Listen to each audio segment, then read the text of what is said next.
Bonsoir madame, bonsoir monsieur, chers amis.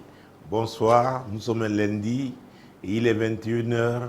Sur ma page Facebook, Apôtre Tate Samuel, c'est l'heure de solution qui passe.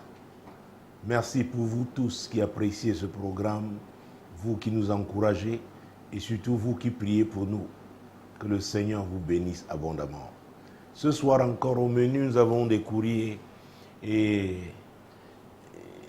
ce sera un moment très édifiant. L'Esprit de Dieu va nous conduire. Je ne saurais vous donner le nombre de courriers, mais laissons-nous conduire en sachant que nous sommes sous la couverture du sang de Jésus. Premier courrier, s'il vous plaît. Bonsoir, apôtre. J'ai travaillé pour une entreprise pendant plus de 20 ans à un poste élevé et à haut risque, qui a rapporté beaucoup d'argent. Aujourd'hui, on me propose 20 millions qui représentent les 1/3 à me payer. Apôtre, priez pour moi pour que justice soit faite et que je m'établisse à l'étranger. Ah oui, à chaque fois que on est victime d'injustice, n'est-ce pas, on est frustré. Surtout pour quelqu'un qui dit qu'il a travaillé à un haut niveau, c'est un haut cadre, il a occupé un poste très sensible parce que quand il parle à haut risque, ça veut dire qu'il a sa vie même peut-être a été exposée plus d'une fois, peut-être même sa famille, et que par ses prestations, n'est-ce pas, la société a gagné beaucoup d'argent. Mais il arrive que maintenant, on veuille se séparer de lui. Je ne sais pas quelles sont les raisons exactes, mais ce qu'on lui propose pour lui représente le tiers de ce qu'il était en droit d'attendre, c'est-à-dire 60 millions. Donc parce que le tiers de 60 millions, c'est 20 millions. Alors, je dois vous dire, mesdames, messieurs, parce que vous savez, je suis très attaché à la sagesse, pas la sagesse des hommes, mais la sagesse de Dieu. Il peut arriver à un moment de votre vie que vous soyez quelque part ayant déjà achevé votre mission et que vous vouliez vous accrocher, peut-être à cause des sacrifices que vous avez faits, peut-être à cause des injustices qui n'ont pas été réparées jusque-là. Alors vous dites non, je refuse, je ne suis pas d'accord. La Bible déclare que Dieu parle tantôt d'une manière, tantôt d'une autre. C'est dans Job 33, on faisait les versets 14 et 15. Et vous savez, il parle même par des événements. Le problème le plus souvent, c'est que c'est nous qui n'arrivons pas à interpréter les signes. C'est nous. La Bible déclare dans Ecclésiaste 3, verset 1, vous connaissez ce verset 1 d'Ecclésiaste, je le cite régulièrement, parce que la notion de temps est très importante pour nous, humains, qui sommes de passage sur cette terre, notre vie est éphémère. Donc nous devons être conscients de cette notion de temps. Lisons. Il y a un temps pour tout, un temps pour toute chose sous les cieux. Il y a un temps pour tout, un temps pour toute chose, n'est-ce pas, sous les cieux. C'est ce que la Bible dit, c'est ce que Dieu dit. C'est ce que Dieu dit. À vrai dire, quand vous lisez la vie d'un jeune homme comme Élisée, qui était infirmier, qui avait un avenir radieux, n'est-ce pas, dans sa filière, dans son couloir, dans son domaine, et qu'un jour, tout bascule, pas du fait des hommes. Prenons un roi, chapitre 19, je pense à partir du verset 15. Hein. Un roi, oui, chapitre 19. Oui, à partir du verset 15. L'Éternel lui dit, va, reprends ton chemin par le désert jusqu'à Damas, et quand tu seras arrivé, tu oindras Azraël pour roi de Syrie. Tu oindras aussi Jéhu, fils de Mimchi, pour roi d'Israël, et tu oindras Élisée, fils de Shaphat, d'Abel-Méola, pour prophète à ta place. Et il arrivera que celui qui échappera à l'épée d'Azaël Jéhu le fera mourir. Et celui qui échappera à l'épée de Jéhu, Élisée le fera mourir. Mais je laisserai en Israël 7000 hommes, tous ceux qui n'ont point fléchi les genoux devant Baal et dont la bouche ne l'a point baisé. Alors, je n'entrerai pas dans cette période difficile du ministère d'un grand homme de Dieu, Élie. Il était totalement déprimé et Dieu l'a rattrapé et Dieu lui dit, reprends ton chemin.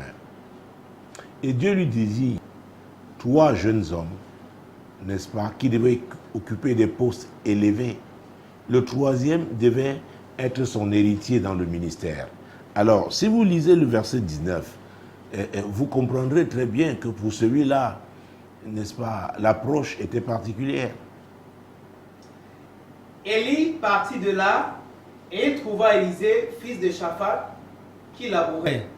Il y avait devant lui 12 paires de bœufs et il était avec la 12e. Élie s'approcha de lui et il jeta sur lui son manteau. Oui. Élisée quitta ses bœufs, courut après Élie et dit, laisse-moi embrasser mon père et ma mère et je te suivrai. Oh mon Dieu, oui. Élie lui répondit, va et reviens, car pense à ce que je t'ai fait. Alors, c'était le 3e, je l'ai dit. Les 2 premiers, qui devaient être l'un, Hazaël, roi sur Israël, et Jéhu, roi en Syrie, et Jéhu, roi en Israël, personne n'a eu le privilège, n'est-ce pas, de toucher le manteau d'Élie. Mais Élie a jeté son manteau sur Élisée. Élisée n'était pas, n'est-ce pas, un chômeur, comme on dit chez nous. La Bible nous dit très bien, il avait un vaste domaine. C'était un grand agriculteur. Et il avait ce qui représente des machines, n'est-ce pas, modernes, n'est-ce pas, en termes de mécanisation dans l'agriculture. Alors, parce que même aujourd'hui, si vous avez 12 paires de bœufs et que vous devez vous engager dans l'élevage, c'est un fonds de commerce qui va vous rendre riche, si vous le gérez bien. Ah oui, s'il n'y a pas une calamité, vous deviendrez riche. Donc, 12 paires de bœufs. Donc, ça représente ici, mon Dieu, mon roi, comme je l'ai dit, des machines agricoles. Donc, Élisée n'était pas n'importe qui. Élisée, n'est-ce pas, était un homme d'affaires. Élisée, peut-être même il a fiancé, il avait, sa vie, n'est-ce pas, était clairement tracée. Mais un beau jour, c'est l'Éternel qui envoya Élie. Élie jeta son manteau sur lui, vous dit, c'est toi qui vas hériter de ce manteau. Et il était en train de travailler avec la 12e paire de bœufs. Une année à 12 mois. Donc chaque mois, il a utilisé une paire. Donc à vrai dire, Élisée était arrivé à la fin de son ministère. À la fin, n'est-ce pas, de cette saison. Oui, de travailleur dans l'agriculture. Il devait entrer dans un autre domaine. Dieu l'appelait à autre chose. Et il a très bien compris. Il a dit, homme de Dieu, laisse-moi aller embrasser mes parents parce que j'ai compris que désormais, je change totalement de métier. Ah oui. Et ce n'est pas évident. Ce n'est pas évident. J'ai rencontré des médecins qui sont joués dans les affaires, ne pratiquent plus la médecine. Mais ils ont passé des années en fac pour apprendre la médecine. Mais après, ils se sont retrouvés dans leur couloir, leur vrai couloir. Je ne dis pas avoir une clinique, hein. Je dis être totalement ailleurs. Je ne dis pas vendre les équipements médicaux. Être totalement ailleurs. Je ne dis pas être dans l'industrie pharmaceutique. totalement ailleurs. Vous savez, j'ai l'habitude de le dire, nous sommes sur cette terre, Dieu nous a mis ici pour accomplir une mission. Et beaucoup de choses peuvent intervenir avant que nous ne retrouvions même notre vrai couloir. Dans certains cas, c'est un moment de préparation. Nous passons par des étapes que Dieu utilise, des épreuves, pour nous préparer. Dans d'autres cas, nous avons vécu la vie que les autres nous ont imposée. Ah oui, un père qui n'a pas pu être architecte et qui tient absolument à ce que son fils le devienne. Est-ce que c'est la volonté de Dieu pour lui? Un père qui avait voulu être toujours avocat, il n'a pas pu l'être. Il veut absolument que son fils le devienne. Est-ce que c'est la volonté de Dieu pour son fils? Et à un moment où un autre, Dieu peut intervenir parce qu'il est souverain. Vous savez, Dieu nous a donné comme message pour cette année de bouleversement. Ah oui, les bouleversements se manifestent de plusieurs manières. J'ai travaillé pour un groupe pharmaceutique qui était le deuxième au monde. Et j'ai vu les mutations que ce groupe a connues par des fusions. Il est arrivé un moment, et c'était un Africain qui avait la zone francophone de l'Afrique, un Marocain. Il a fait partie, oh mon Dieu, je me souviens de l'histoire de ce grand directeur. Avant, lui, il y a un Italien qui a fait partie des gens qui étaient, comment j'allais dire, inébranlables. Nous sommes dans un monde qui est en mouvement, un monde de bouleversement, dont il est important d'être ouvert. Et pour ceux qui croient en Jésus, ceux qui sont des chrétiens, je prie toujours pour leur hypersensibilité au Saint-Esprit et la promptitude à lui obéir. Parfois, une situation peut paraître catastrophique à vos yeux, aux yeux même de votre entourage, des hommes, mais c'est Dieu qui est en train d'agir pour vous pousser dans votre nouvelle saison. Vous pouvez être en train de pleurer. Parfois, il peut même s'agir de rupture amoureuse. Ça fait très mal, mais Dieu... Et vous savez, la Bible dit que pendant le déluge, Dieu était sur son trône. Donc le fait que vous pleuriez ne change pas Dieu. Dieu a un objectif. Il a un but pour votre vie. Et comme il parle tantôt d'une manière, tantôt d'une autre, et quand vous lui résistez, parce que vous refusez d'identifier, de comprendre les signes, comprendre le message qu'il vous envoie, il peut vous bousculer. Ah oui, il peut être brutal. Et personne de nous n'aime ça. Vous savez, humainement, charnellement, nous aimons être dans une situation de confort. Ah oui. Donc, cher ami, je ne sais pas s'il a donné son nom, et je peux comprendre qu'il ne donne pas parce qu'il est encore peut-être en pleine négociation avec son entreprise. Et quand on est dans une telle situation, je dois vous dire, la loi peut même vous être favorable. Et vous aurez toujours des juristes qui tourneront autour de vous pour vous dire non, refusez ça, foncez, vous allez gagner même plus de 60 millions. Mais je connais aussi ce vieil adage qui dit il vaut mieux un mauvais arrangement, n'est-ce pas, qu'un bon procès. Il y a des procès qui peuvent durer 20 ans. Il y a des gens qui ont engagé des procédures et ils sont morts avant que ces procédures n'aboutissent. Il faut faire très attention. Il y a des saisons dans la vie. C'est pourquoi, en fait, il faut toujours rechercher la volonté de Dieu. Il y a des saisons dans la vie. Et quand Dieu veut que vous passiez à une autre saison, et que vous lui résistez, parce qu'il est tout-puissant, il sait comment faire, comment actionner. Oh mon Dieu, mon roi, vous pouvez être subitement victime d'un type d'animosité atypique, parce que vous ne devez plus être là. Et c'est pourquoi j'aime ce que dit Habakkuk dans le livre qui porte son nom, au chapitre 2, quand il déclare « J'étais à mon poste et je veillais ». Il dit « J'étais à mon poste ». C'est ça. Il faut lire. J'étais à mon poste et je me tenais sur la tour. Je veillais pour voir ce que l'Éternel me dirait et ce que je répliquerais après ma plainte. C'est le plus important, chers amis. Être à son poste, être à sa place. Nous allons parler d'Élie. Si on faisait une marche arrière, vous verrez ce qui s'est passé auparavant. Mon Dieu, mon roi. Dieu lui a posé une question. Jésus-Christ de Nazareth. Nous sommes dans 1 Roi, chapitre 19, c'est ça? Prenons le verset 13 donc.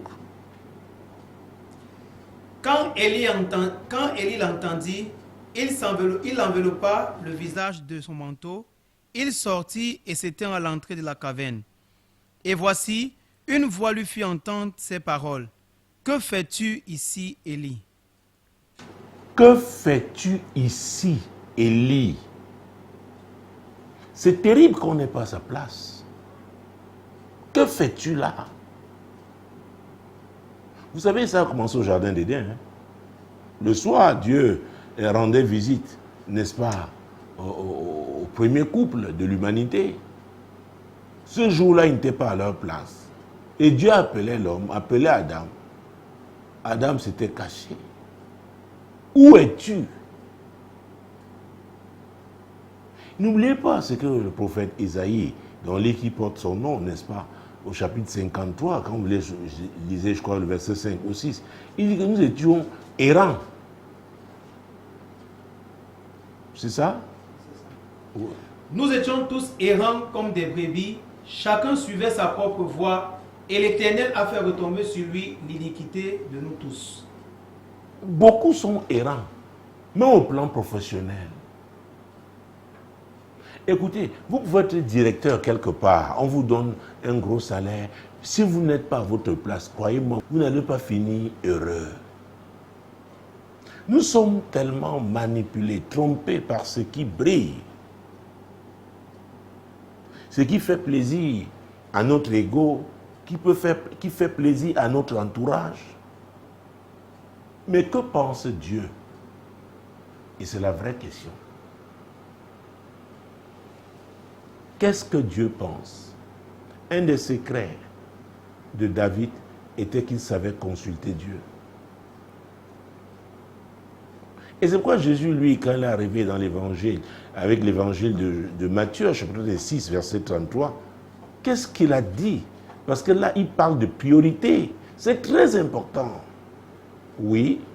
Cherchez premièrement le royaume et la justice de Dieu, et toutes ces choses vous seront données par-dessus. Qu'est-ce que Dieu veut? Est-ce que Dieu vous veut encore là?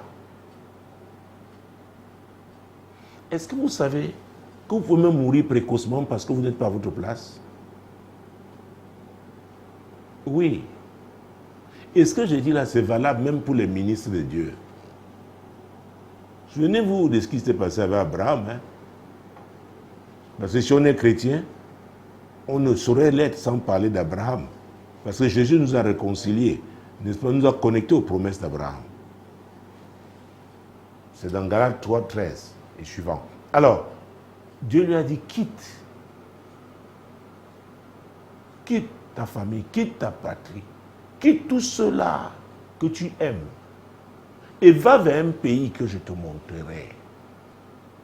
Abraham, là où tu es, je ne peux pas t'utiliser. Tu ne peux pas m'être utile. Écoutez, il y a, je pense, un mois et demi, je le disais pendant un sermon, un dimanche, que l'homme n'est pas indépendant. Aucun homme sur cette terre n'est indépendant. Nous sommes tous dépendants de notre Créateur. Parce qu'il a donné à chacun de nous le souffle de vie. Et il peut retirer à chacun ce souffle n'importe quand, n'importe où, comme il veut. Vous savez, quand nous avons les poches pleines, nous avons le pouvoir. Une de mes filles parle souvent du bic rouge. J'ai une de mes filles dans la foi qui me dit, papa, les gens qui ont le bic rouge, oui, vous avez une position d'autorité, vous pouvez décider, vous pouvez. Mais il y a le plus grand décideur. C'est l'Éternel. C'est l'Éternel. Alors, cher ami, est-ce qu'il t'attend encore là? Tu as vu tes 60 millions. Peut-être c'est ce que prévoit la législation. Mais on te propose aujourd'hui 20 millions, c'est-à-dire le tiers. À vrai dire, je ne sais pas si tu as beaucoup de temps encore pour réfléchir. Mais je peux vous raconter 2 histoires que j'ai vécues, parmi tant d'autres. Le premier, à cause, n'est-ce pas, d'une crise, parce que c'était une compagnie européenne, il y a eu des problèmes économiques, c'était difficile, la situation financière ne pouvait plus, était devenue insupportable. Cette compagnie a décidé de se retirer. Et en se retirant, finalement, s'est mise avec une autre qui desservait aussi le Cameroun. Les 2 ont changé de nom. Mais seulement en se retirant, on a proposé à ceux qui étaient là, ceux qui devaient partir, parce que dans cette sorte de fusion, il y avait ceux qu'on retenait de part et d'autre. J'ai connu quelqu'un qui avait refusé ce qu'on lui avait proposé. Il a dit non, vous savez, vous aurez toujours des avocats. Ce sont des personnes merveilleuses parce qu'elles sont à nos côtés quand nous sommes en difficulté. Mais je dois avouer aussi, il y en a qui ne disent pas la vérité à leurs clients. Peut-être parce qu'ils sont de bonne foi, ils croient qu'ils peuvent réussir. Parce qu'il y a des coups aussi qu'on peut marquer. Il faut oser. Mais quand on est dans un certain environnement, on vit une conjoncture qui n'est pas favorable. Il faut faire très attention. Très, très attention. Alors, ceux qui avaient refusé, personne n'a rien eu. On a retenu quelques-uns de leurs collègues. Ils ont continué l'aventure. Ils ont dit, bon, qu'ils vont aller dans ce pays-là, porter plainte et tout. Écoutez, seulement payer le billet d'avion, désormais. Prendre des avocats. Et vous vous amusez, même le peu que vous aviez comme épargne, vous pouvez dépenser et ne rien avoir après. Et n'oubliez pas qu'il y a des gens, des liquidateurs de sociétés, après vous apprenez qu'eux-mêmes ont fait faillite. Je ne veux pas là ouvrir un autre dossier, n'est-ce pas? Donc, la sagesse de Dieu. Il y a l'histoire, ça c'était quelqu'un d'autre, dans une autre compagnie, il avait travaillé pendant ces années-là. Plusieurs années, il était à quelques années de la retraite. On lui a proposé dans un départ volontaire, vraiment, avec un bon pactole. Il a refusé. Et vous savez quoi? Quelque temps après, il a été licencié pour faute d'autre. Il n'a rien eu. Il m'est arrivé plusieurs fois de conseiller aux gens de prendre le peu là et compter sur la grâce de Dieu pour redécoller. Il n'a plus pas de temps sans marcher. C'est pourquoi on doit rechercher la volonté de Dieu. C'est très, très important. J'ai vu des gens qui sont restés dans des relations où tout était déjà mort. Tous les signes étaient là, mais s'accrochaient. Et vous faites, si vous le faites, vous pouvez mourir avant le temps. Mourir avant le temps. Alors, que dit Proverbe au chapitre 8? Nous avons lu ces versets plusieurs fois. Mon Dieu, mon roi. Proverbe chapitre 8, versets 11 et 12. Car la sagesse vaut mieux que les perles. Attendez, avant même ça, prenons le verset 10. Oh mon Dieu, Dieu vient d'attirer mon attention, n'est-ce pas, à la partie A. Préférez mes instructions à l'argent. Oh mon Dieu. C'est ce que Dieu dit. Vous voyez, je vous ai amené au chapitre 12, mais il m'a dit, regarde le verset 10. Je vous ai amené au chapitre, au verset 11 et 12, mais il m'a dit, non, non, non, non. Lis la première partie du verset 10. Il dit, préférez. Écoutez, c'est une instruction que Dieu donne. Et il dit, préférez mes instructions à l'argent. Vous n'êtes pas heureux parce que vous avez gagné beaucoup d'argent. Je connais des gens qui ont eu beaucoup d'argent, mais croyez-moi, il y en a qui ont replié au village aujourd'hui parce qu'ils ont fui leurs créanciers en ville.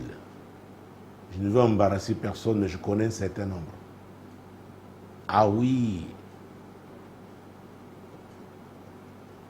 Des gens, on parlait d'eux dans nos villes, en Afrique. Il faut faire très attention avec l'argent. Dieu dit, préférez mes instructions à l'argent. C'est pourquoi j'ai posé la question tout à l'heure de savoir, qu'est-ce que Dieu pense par rapport à ça? Cher ami, c'est ce que tu dois chercher à savoir. Et quand tu vas donc vers un homme de Dieu, c'est parce que tu as confiance que le conseil que tu recevras viendra de Dieu. Mais malheureusement, par expérience, je peux vous le dire et pour le regretter, beaucoup arrivent avec déjà des idées arrêtées. Ils veulent seulement que l'homme de Dieu, le pasteur, n'est-ce pas, valide. Écoutez, tous les pasteurs douala, même d'Afrique, peuvent valider, n'est-ce pas, une décision qui est contre la volonté de Dieu. Ça ne changera pas Dieu.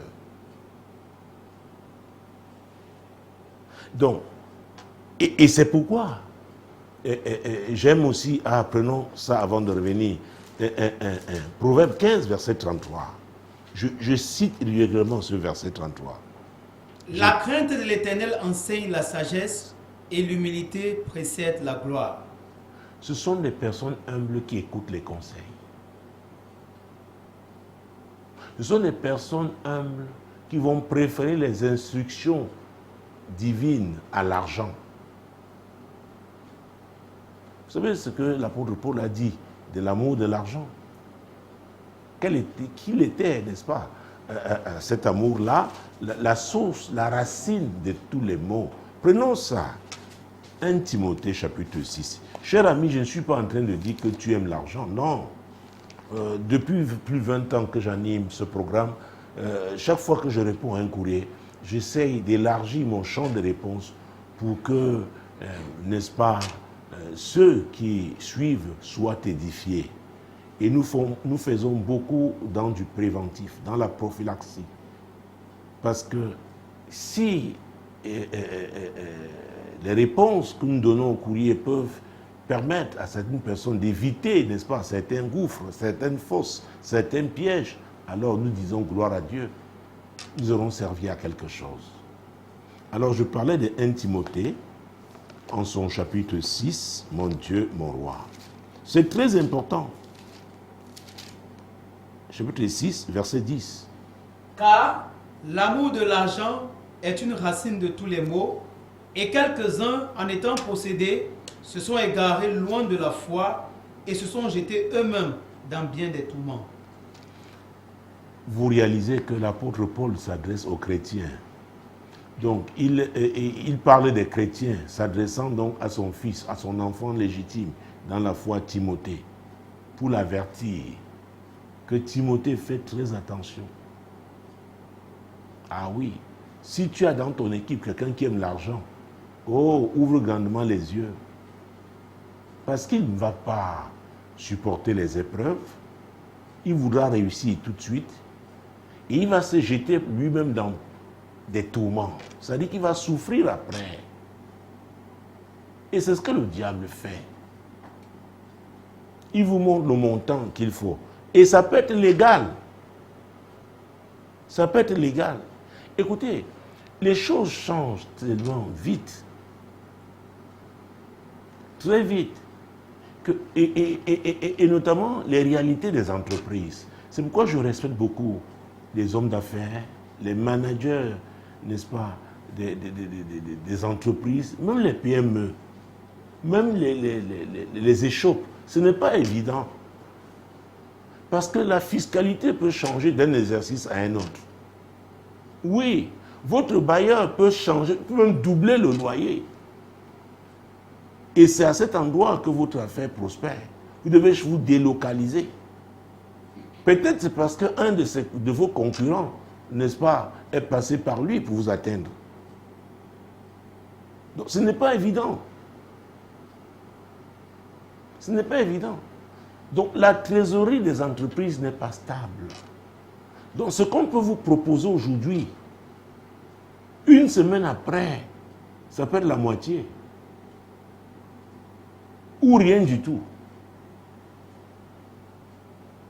C'est pourquoi la Bible nous dit, la crainte de l'Éternel enseigne quoi? La sagesse. Et l'humilité précède la gloire. J'ai rencontré des gens qui m'ont dit, écoute, je suis 2 fois ingénieur, j'ai eu un PhD, c'est bien tout ça. Mais recherche la sagesse. La sagesse de Dieu, pas la sagesse de ce monde. Écoute, cher ami, on peut même te donner ces 60 millions. Écoutez, mon Dieu, 60 millions, ça va vous faire quoi? Vraiment, si vous n'avez pas un projet que Dieu vous a donné, et étant prêt à vous soumettre à lui pour qu'il vous aide par sa sagesse à conduire ce projet. L'histoire aussi d'un gros cadre, on lui avait donné un montant non loin de cela, tout 40 millions. Mais il était dans un logement de fonction qu'il avait, parce que le contrat s'arrêtait, donc il ne pouvait plus garder ce logement. Il a décidé de garder, en croyant que les 40 millions qu'on lui avait donnés étaient beaucoup. Il avait une belle voiture, sa femme avait une belle voiture, ses enfants, certains au Cameroun étaient dans de très belles, de grandes écoles. Je ne veux pas continuer les détails, parce qu'il y en a aussi qui étaient à l'étranger.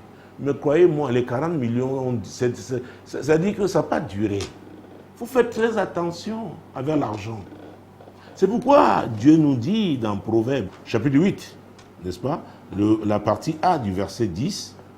Préférez mes instructions à l'argent. Préférez mes instructions à l'argent. Qu'est-ce que Dieu pense?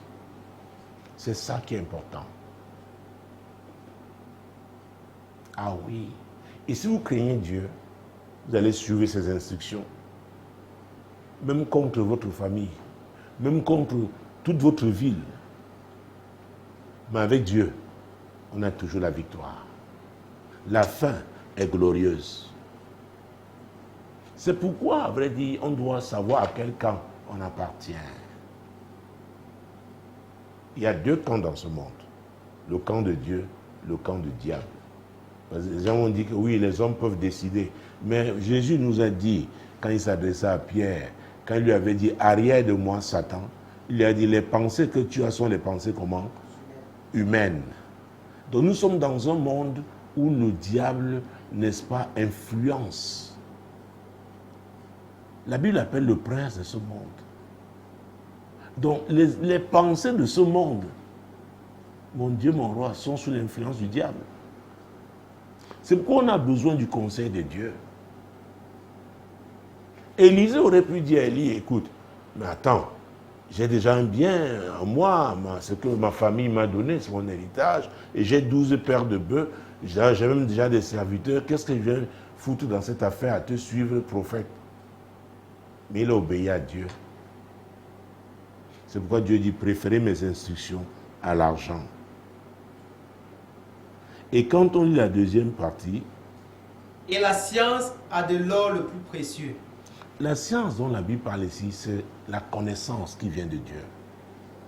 N'oubliez pas que Dieu, dans Osée 4, verset 6, il dit, mon peuple périt par manque de connaissance. C'est ce qu'il dit. Mais il faut préférer cette connaissance.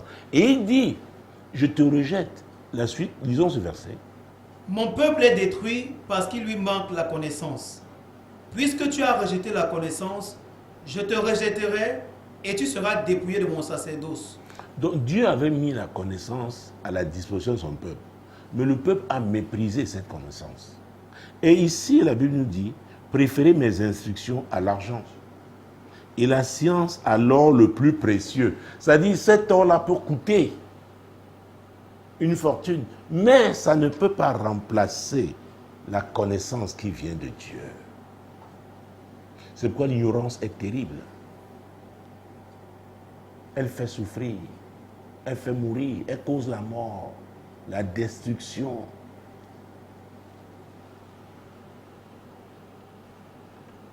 Même si moi, j'aurais souhaité que tu obtiennes ces 60 millions, mais est-ce qu'aujourd'hui, la conjoncture, l'environnement de cette entreprise, et même parmi les décideurs, est-ce que tu crois que tu as la faveur encore de tout le monde, ou même d'une partie, pour qu'on te donne ces 60 millions? J'ai rencontré des gens qui sont venus me voir en consultation. Je me souviens de l'histoire de ces messieurs qui travaillaient pour un grand groupe. Oh Jésus. Ah, il était même à l'église. Donc, je ne peux pas dire qu'il est venu me voir. Il était membre de cette église. Compassion globale. Et il avait travaillé dans un grand groupe pétrolier et il avait une opportunité de changer. Parce que là-bas, il n'avait pas été cadre par rapport à ses diplômes et tout. Il était un agent de maîtrise. Or, en changeant, non seulement il devenait cadre, mais il obtenait aussi un poste de responsabilité. Alors, je lui ai proposé, parce qu'à l'époque, on offrait l'opportunité aux gens de partir dans cette entreprise. Je lui demande ce départ volontaire. Il a demandé, mais il y avait quelqu'un de sa tribu qui était au courant de l'opportunité qu'il avait. Il allait dire au patron, un Européen, vous savez, les gens qui vous créent des problèmes sont les gens qui vous connaissent. Hein. Ah oui, que ne lui donnez pas, il a déjà trouvé du travail ailleurs. Alors, il a même commencé. Mais l'Européen qui était directeur de cette société lui a dit, bon, il est passé par quelqu'un qui dirigeait, n'est-ce pas, un groupe de Camerounais qui avait étudié dans cette grande nation industrialisée, qui lui-même était un homme qui est dans les affaires. Il lui a dit, écoute, je prends un rendez-vous avec ton patron, que je connais, je parle de lui de ça avec lui. Le patron a dit, écoute, fais venir donc ce monsieur que nous parlions. Il est venu me voir. Je lui ai dit, va négocier. Parce qu'il t'appelle, il veut t'aider. Il comprend que ton frère du village qui est jaloux de ta nouvelle situation, il va t'aider. Il n'est pas allé. Après, il me dit, oh, homme de Dieu, tu sais, il y a quelqu'un de mon village aussi qui est un grand magistrat. Il m'a dit qu'il va faire la pression, il va me donner le maximum. Croyez-moi, jusqu'aujourd'hui, il n'a pas eu un seul radis. Il ne sait pas ce qu'il est devenu. Il a perdu son emploi, même là où il était allé. Il faut faire très attention. Il y a des moments où il faut négocier. Il y a des moments où il faut faire profil bas. Et c'est l'humilité. L'humilité fait partie de la sagesse. La sagesse de Dieu. Parce que Dieu dit qu'il élève ceux qui s'abaissent et il abaisse ceux qui s'élèvent. Donc c'est mieux d'être avec Dieu. Et vous savez, Élisée, en acceptant cet appel, il versait l'eau dans les mains d'Élie. De devenir un serviteur, de patron, il est devenu serviteur. Sa formation passait par là. Il y a des bouleversements dans la vie. Mais Dieu a un but.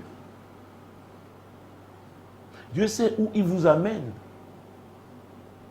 Et surtout que te voilà, en même temps tu demandes, je pense qu'il a demandé qu'on prie parce qu'il veut s'établir à l'étranger. Donc prends ce que tu as. Si tu as l'opportunité de t'établir à l'étranger pour te relancer dans les affaires, vas-y. Vas-y. Parce que si tu engages maintenant un contentieux, une procédure judiciaire, ça va te prendre du temps, et ça va t'embrouiller même, te troubler, te perturber par rapport au projet d'établissement à l'étranger que tu as. Donc, arrange-toi. Si tu voulais mon conseil, et on est en train de lire Proverbe chapitre 8, n'est-ce pas? Maintenant, nous pouvons passer au verset 11 et 12. Car la sagesse vaut mieux que les perles, elle a plus de valeur que tous les objets de prix. Moi, la sagesse, j'ai pour demeure le discernement et je possède la science de la réflexion. Vous voyez ça? Le discernement, c'est l'aptitude à faire la différence entre ce qui est bien et ce qui est mal. Le discernement nous aide à prendre de bonnes décisions.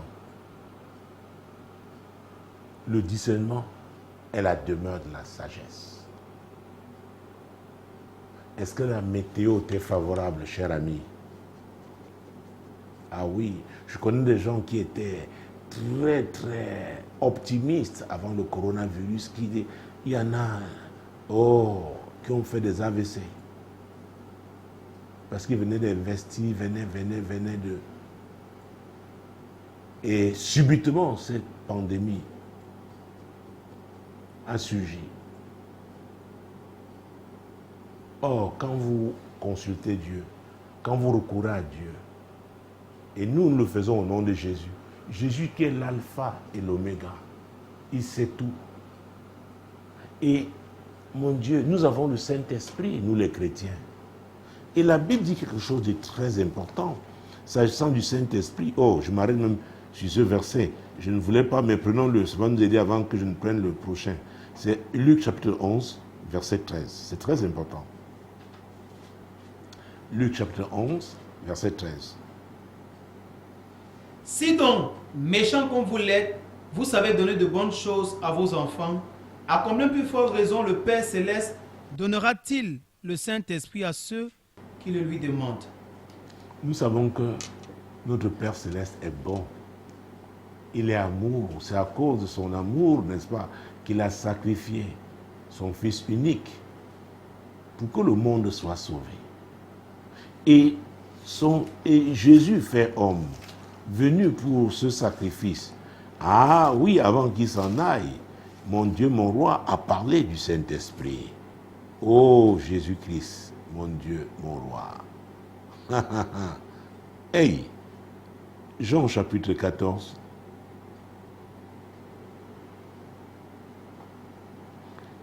Prenons même chapitre 16, ce serait mieux, n'est-ce pas? Comme ça, nous gagnerons en temps, parce que j'espère pouvoir me pencher sur le deuxième courrier. Versets 12 et 13. J'ai encore beaucoup de choses à vous dire, mais vous ne pouvez les porter maintenant. Quand le Consolateur sera venu, l'Esprit de vérité, il vous conduira dans toute la vérité, car il ne parlera pas de lui-même, mais il dira tout ce qu'il aura entendu, et il vous annoncera les choses à venir.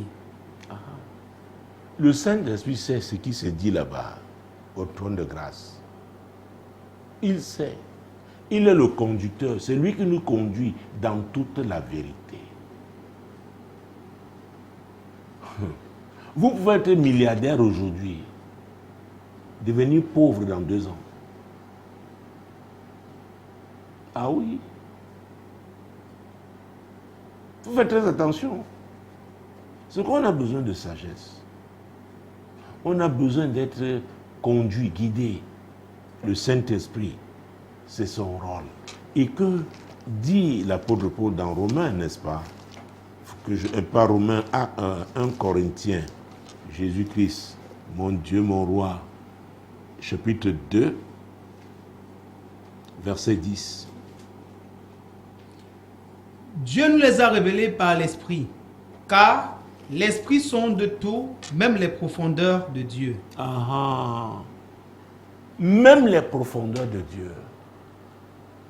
Et parce que tu veux donc un conseil, et la prière, c'est ça le courrier, parce que je veux bien être fixé, parce que je suis arrivé à la fin de ce courrier, je dois passer au deuxième. Qu'est-ce qu'il voulait exactement? Apôtre, priez pour moi, pour que justice soit faite et que je m'établisse à l'étranger. Non, je prie pour toi. Si effectivement c'est arrêté, tu sais, cher ami, il est important de discerner. Quand les gens ont des dispositions hostiles, il faut faire très attention avec eux.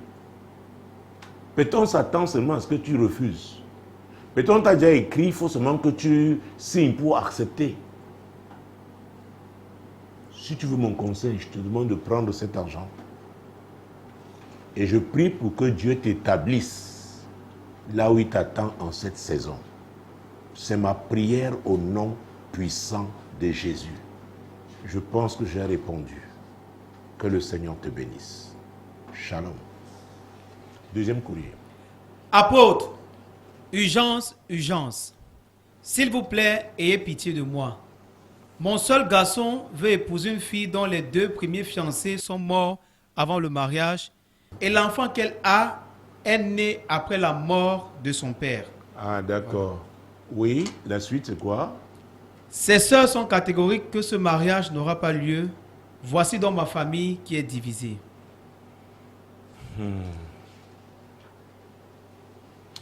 Vous savez, chers amis, c'est vrai que pendant plusieurs années, je vous ai dit, quand il y a récurrence, on doit s'intéresser, on doit chercher la cause, on doit faire attention. Et je viens de vous dire qu'il est important de consulter Dieu. Oui, il est important de consulter Dieu. Il y a des gens qui souffrent sur cette terre, ils ne savent même pas d'où vient leur souffrance, quelle est la cause. C'est pourquoi lisez mon ouvrage, Source de malheur. Ah oui, et j'insiste sur la nécessité de rechercher la cause au 2e chapitre. Tout comme hier encore, je rappelais à l'Église qu'il y a aussi une autre possibilité, et j'en parle dans ce livre, c'est exposer à la puissance de Dieu. Parce que quand vous vous exposez à la puissance de Dieu à une certaine fréquence, la racine, la source qui vous fait souffrir va réagir. Ah oui, c'est pourquoi je peux comprendre les gens qui parlent d'église morte, c'est-à-dire où l'Esprit de Dieu n'agit plus, donc la religion est au contrôle, l'homme est au contrôle, et on a éloigné Dieu de ses affaires.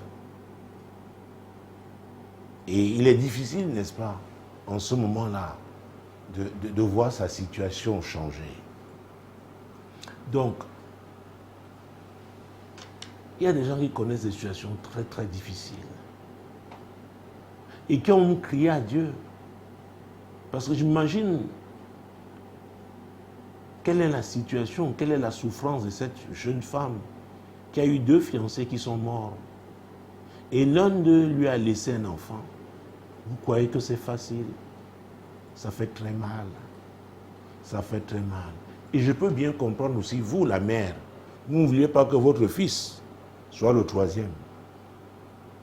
Et je comprends ces sœurs qui sont catégoriques, c'est-à-dire qu'elles sont prêtes à utiliser tous les moyens pour empêcher ce mariage d'avoir lieu. Mais comme nous venons de parler aussi de Dieu, vous savez, ces voies sont insondables. Dans Ésaïe 55, oh Jésus-Christ de Nazareth, trouvons ce chapitre. Ésaïe 55. Ésaïe 55. Pourquoi je prends le temps? Parce que j'aurais répondu de façon péremptoire. Vous dites non, non, non, c'est pas possible et tout. Écoutez, personne de nous ne peut arrêter ce jeune homme. Votre fils là. Même ses sœurs qui disent qu'ils sont catégoriques. Le gars peut aller se marier sans vous dire. Peut-être qu'il va même déjà avec cette fille. Et tout rapport sexuel est un acte de mariage. Donc ce n'est pas la force qui va régler ça. Et la Bible en parle. Mais en attendant, prenons Isaïe 55. Mon Dieu, mon roi. Mon Dieu. Verset 8. Car mes pensées ne sont pas vos pensées et vos voix ne sont pas mes voix, dit l'Éternel. C'est pourquoi il faut rechercher la pensée de Dieu par rapport à chaque situation. Ah oui. À l'époque où ce n'était pas fréquent, j'ai un ami, on nous confondait même, qui s'est retrouvé quelque part dans un pays voisin. Je me souviens, nous étions des collégiens, je venais d'obtenir le probatoire, lui, il n'avait pas eu le probatoire, il est dans ce pays. Il a rencontré une femme. À l'époque, il était dans un mariage qui était déjà l'homme alcoolique et tout, bon, avec des enfants, qui étaient son aîné de loin. Il l'a ramené au Cameroun, je me souviens de ces vacances-là, dans un hôtel qui non loin d'ici, il nous a présenté cette femme. Je l'ai appelé de côté, je lui ai dit, écoute, tu sais que nous avons une relation particulière. Est-ce que tu crois que c'est une bonne décision? Il me dit, c'est elle que je veux épouser.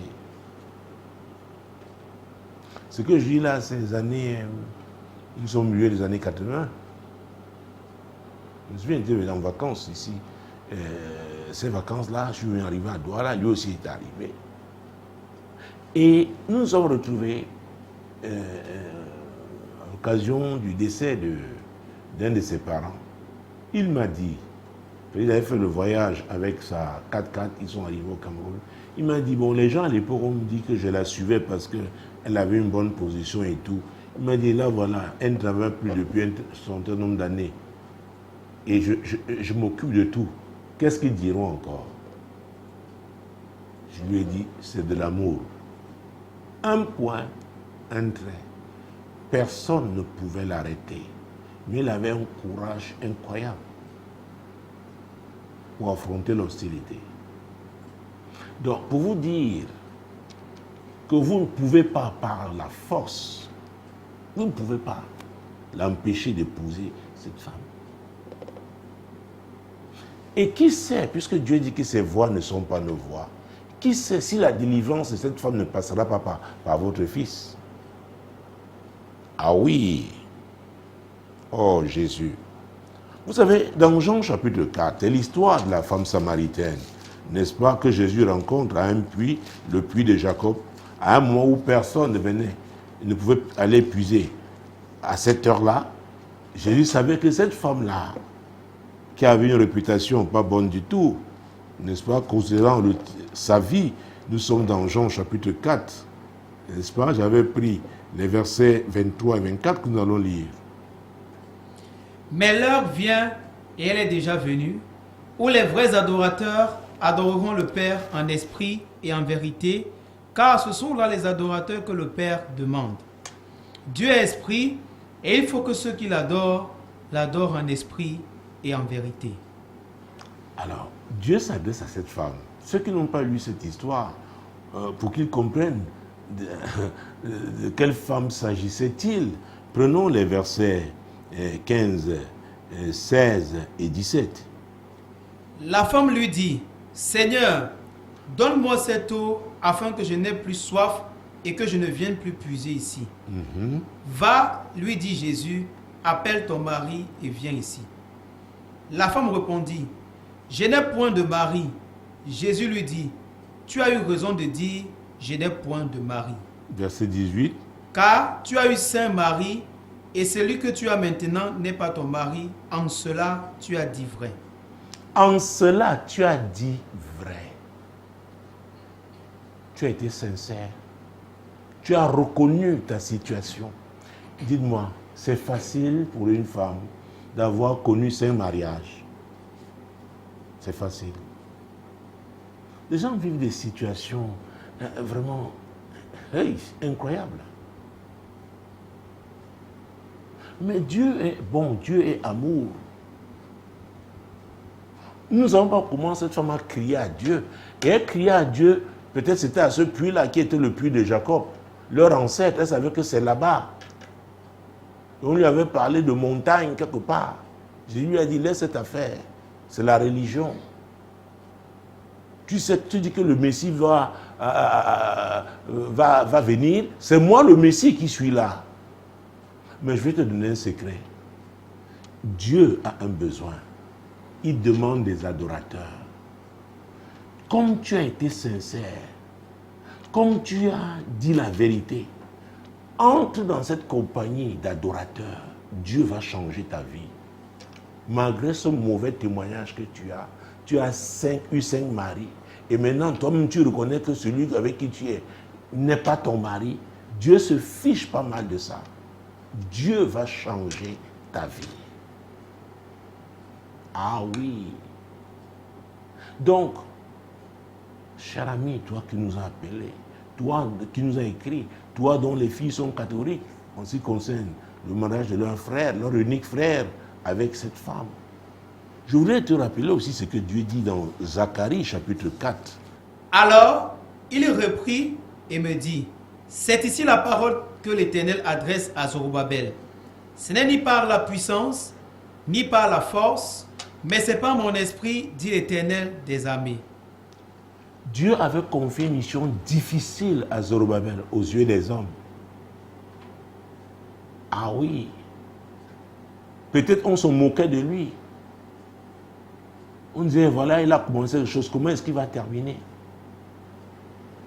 Mais Dieu qui lui a parlé dit que ce n'est ni par la puissance, ni par la force, c'est pas mon esprit. Et nous avons vu dans le précédent courrier que le Saint-Esprit est l'esprit de vérité. C'est lui qui conduit dans toute la vérité. Ce que moi je vous conseille de faire, c'est de prier. Tournez-vous vers Dieu. Dieu a permis, cher ami, que tu portes cet enfant, n'est-ce pas, pendant 9 mois dans ton sein. Mais ce n'est pas pour faire ta volonté, c'est pour faire la volonté de Dieu. Alors si tu te tournes vers Dieu, parce que tu veux que ce soit sa volonté qui s'accomplisse dans la vie de cet enfant, alors Dieu va t'écouter. Et avant de le faire, toi-même, rassure-toi. Et c'est un conseil que je te donne. Soumets-toi à ce Dieu-là. Confie-lui ta vie. Et tu verras que ce sera la volonté de Dieu qui se fera. Non seulement pour toi, non seulement pour ce fils, même ces sœurs-là, elles aussi doivent vivre pour accomplir la volonté de Dieu. C'est très important. C'est très important. C'est pourquoi la Bible déclare dans Ecclésiaste chapitre 7, verset 8 à sa partie A, mieux vaut la fin d'une chose que son commencement. Dans Somme 127, verset 1, la Bible déclare, si l'Éternel ne bâtit la maison, ceux qui la bâtissent travaillent en vain. Si l'Éternel ne garde la ville, ceux qui la gardent veillent en vain. Donc, quand on a des problèmes, on doit se tourner vers son Créateur. Ce n'est pas vers sa religion, mais vers son Créateur. Tu dis Dieu, même en ton patois, toi le Créateur de toutes choses. Quand tu dis Dieu, il y a plusieurs dieux. Ils peuvent se présenter, il y a toutes sortes de dieux. Maman est une divinité. Ah oui. Mais tu dis, toi l'Éternel, le Créateur de toutes choses. C'est toi qui as permis que je sois sur cette terre, que je sois vivant jusqu'à cette heure. Éternel. Je sais que je n'étais pas toujours honoré. Je n'étais pas toujours glorifié par mes actes. Je te demande sincèrement pardon. Je reviens à toi. Seigneur, je veux faire ta volonté. Je me soumets à toi. Oh Dieu, aide-moi. Tu dois faire cette prière. Et maintenant, tu dis, Seigneur, merci pour les enfants que tu m'as donnés. Pour le monde, nous avons un défi. Celui de mon seul garçon. Regarde la femme qu'il veut épouser. Oh Dieu, est-ce que c'est pour ta gloire? Est-ce que c'est pour accomplir tes desseins? Seigneur, si ce n'est pas pour toi, arrête cette affaire. Dieu sait quel bouton toucher. Il sait comment agir. Il faut lui faire confiance. La Bible déclare que sans la foi, et ça c'est dans Hébreux, chapitre 11, verset 6, sans la foi, on ne saurait lui être agréable. Et que ceux qui s'approchent de lui doivent être convaincus, savoir que Dieu existe. Lisons ça, c'est très important. Or, sans la foi, il est impossible de lui être agréable. Il s'agit de quelle foi? C'est la foi en Jésus. Jésus qui a dit, je suis le chemin, la vérité et la vie. Nul ne peut aller au Père que par moi. La Bible déclare dans l'évangile de Jean, au chapitre 1, ça commence au verset 1, au commencement était la parole. La parole était avec Dieu, la parole était Dieu, elle était au commencement. Tout ce qui a été fait par elle. Et rien de ce qui a été fait n'a été fait sans elle. Et Dieu fait toutes choses pour un but. La suite. Car il faut que celui qui s'approche de Dieu croit que Dieu existe et qu'il est le rémunérateur de ceux qui le cherchent. Ah, nous avons vu avec la femme samaritaine. Jésus a dit, en cela tu as dit vrai. Il dit donc, si tu restes dans la vérité et tu adores maintenant ce Dieu-là avec l'esprit de vérité, en esprit et en vérité, oh, ta vie va changer. Donc, cher ami, ce n'est pas la force. Tourne-toi vers Dieu. Et ma prière pour ton fils, c'est que ce soit la volonté de Dieu qui s'accomplisse. Et cette volonté s'accomplit en Jésus. Je prie afin que le Seigneur se révèle à lui. Que le Seigneur se révèle même à toi, sa mère. Que le Seigneur, oui, se révèle à ses sœurs. Que le Seigneur se révèle à votre famille. Et comme cela, que vous le suiviez pour accomplir ses desseins. Voilà, madame, voilà, monsieur. Cher ami, j'ai dépassé mes 60 minutes. Nous sommes à la fin de ce programme. Prochain rendez-vous, lundi prochain, lorsque ce sera 21h. Shalom.